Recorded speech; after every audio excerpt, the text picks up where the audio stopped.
Hi, I'm Amy from the altE store, and I'm here with John Weber from OutBack Power.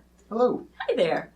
So we're going to talk about exciting new products coming out, the FXR. Mm-hmm. And so how can you describe what the difference is between the FX and the FXR?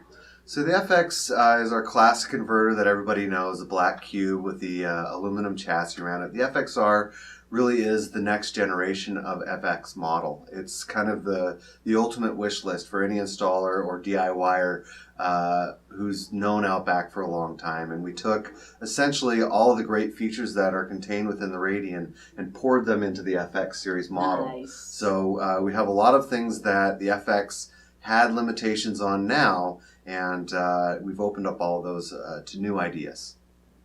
So what are some of the configurability about the FXR that you didn't have in the FX? Yeah, so the FXR in particular has the capacity of switching between 50 and 60 hertz. Nice. It also has the great same features as the Radian A model, which advanced battery storage. So we're future-proofing against if today you're using a sealed AGM like OutBack provides, and in some time in the future you want to go to a lithium solution, we can open up our parameters and become just like a DC charger for a very basic battery management system, or keep it more advanced and just open up voltage windows to be available to new technologies of energy storage. So do I still need to do a different inverter if I'm doing grid tied versus off-grid? No, that's one of the great things about the FXR is it's just a feature option inside of the FX. You're no longer stuck buying a grid tie or an off-grid. Now we have it blended in one. It's just a feature change within the programming on a Mate 3. Wait, so now we can start stocking just the FXR and it can be field configurable to whatever configuration you need it to be? Yeah, it totally makes sense to do that.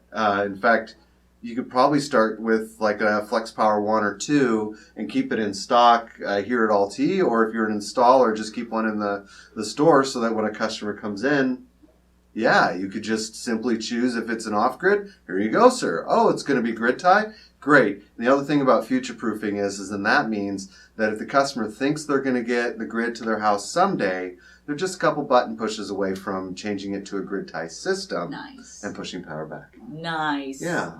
So what if they have three-phase? Is that a possibility with this now? It's one of the things I'm most excited about is the capacity of our grid tie inverters to be three-phase. This has been something that people have asked for a long time. Familiar with our old FX inverters, they were grid tie, but you could only bring two into a system, and you couldn't stack them three-phase.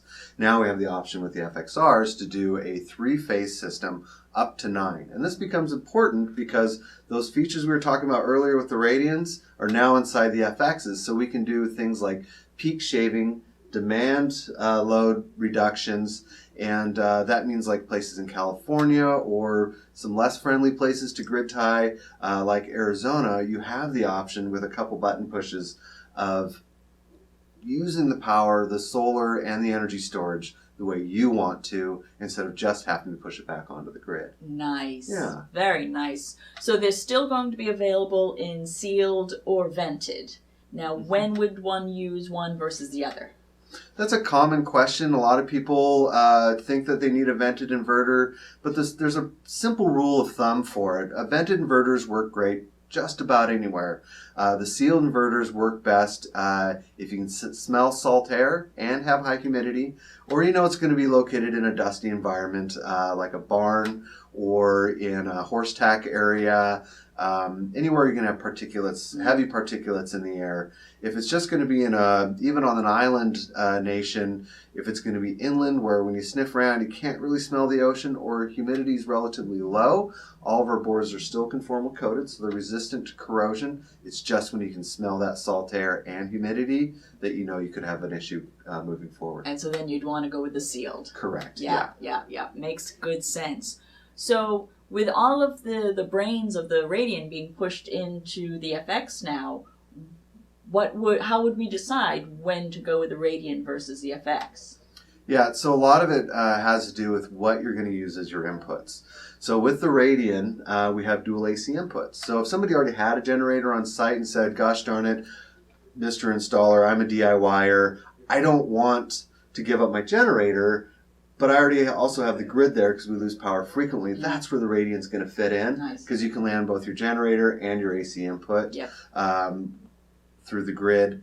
With the FXs, of course, we're still with that single AC input. So that's going to be best in situations where either the customer doesn't want to have a generator or that's an added expense they don't need, and they just need a single input.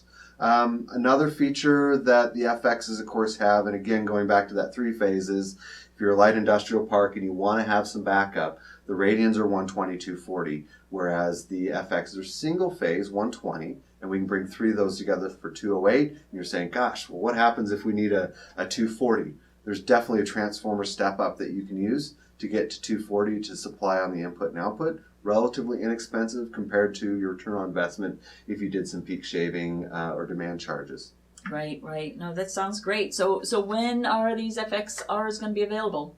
Well, you can order them right now through altE. Excellent. And they'll be shipping out, I think, about June 5th. If you do decide on stocking one of those Flex Power 1s or 2, I would guess it'd be the next week after that those would start shipping. Wonderful. That's very exciting. Yeah, we're excited as well. Thank you. Well, great. Thanks so much for being here. Absolutely happy to do it. Thank you. All right.